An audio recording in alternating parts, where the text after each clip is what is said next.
Namaskaram. So today we're going to talk about a very serious topic, that there is a fear of perfectionism which is running in every child's blood these days.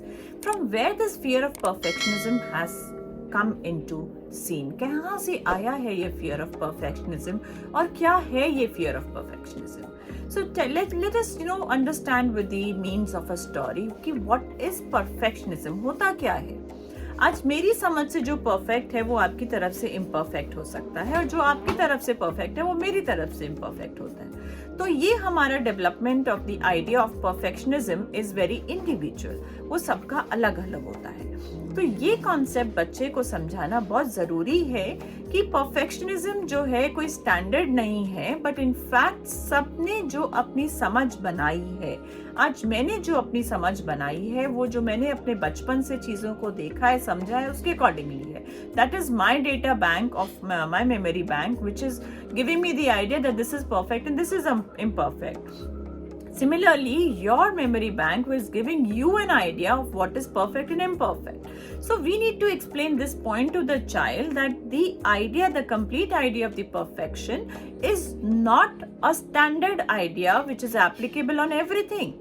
So what is more important is what you like, what is your passion, what you feel like doing it, you enjoy that process, you feel contented about doing it, that is more important. Fear of perfectionism की origin सिर्फ इस reason से आ रही है because we are living. मैं ये emphasis दे के कह रही हूँ कि हम जी रहे हैं दूसरों के अप्रूवल से.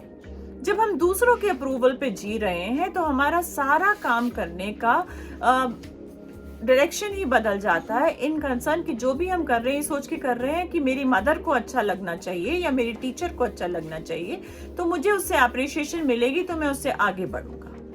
तो ये कॉन्सेप्ट जो है, इसने हमारे को ये major problem of the fear बच्चों में डाल दिया है. इसको we need to erase, otherwise we have whole lot of problem. We have the dissolving resilience, we have the dissolving persistence. They are not being imaginative, they are not using their critical thinking, and they are not able to even communicate in a better way. So this is having a lot of different kind of side effects, plus the anxieties and the depression disorders which are increasing every day.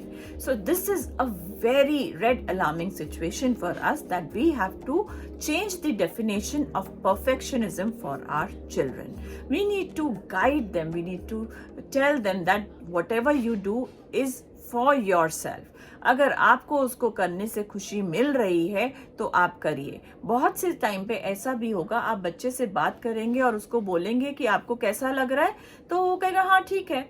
मतलब they have even stopped realising their feeling and emotions, because हरदम उनको वो homework कर रहे हैं teacher को खुश करने के लिए, कोई और काम कर रहे हैं मदर को खुश करने के लिए, कोडिंग सीख रहे हैं फादर को खुश करने के लिए. तो मतलब वो हर किसी को अपने लिए कुछ नहीं कर रहे हैं, वो दूसरे को खुश करने के लिए खींच रहे हैं. तो इट्स माई रिक्वेस्ट, माई अर्ज, my appeal to all the parents कि इस अलार्मिंग सिचुएशन पे थोड़ा ध्यान दीजिए. अपने एक्टिविटी इन हाउस को रिव्यू करिए कि अगर आप तो ऐसा नहीं कर रहे, अगर कर रहे हैं तो उसको मॉडिफाई करिए, क्योंकि आज नहीं तो कल अगर बच्चा फियर ऑफ परफेक्शनिज्म में बैठ जाएगा तो उसका कॉन्फिडेंस लेवल डेफिनेटली लो हो जाएगा और वो एंजाइटी से भर जाएगा.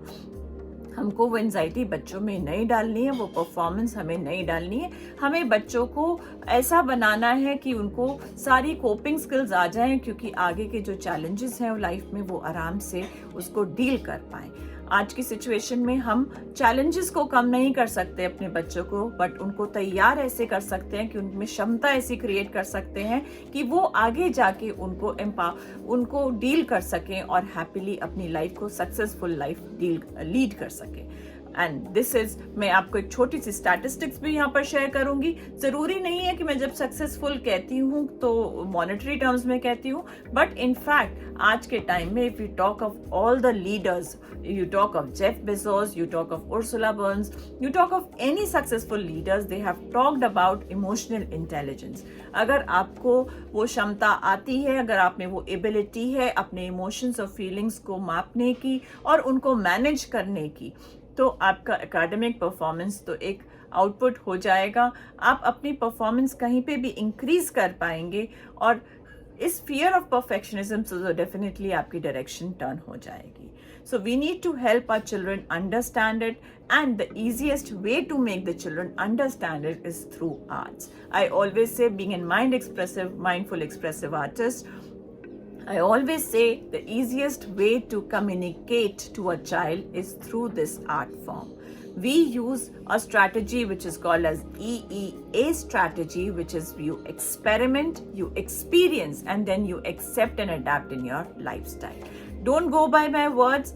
Come with me, experiment what I share with you, make it your experience, and then accept it. So if you're interested, get in connection with us, and we'll be happy to share various coping skills and the development skills for your child. Thank you so much.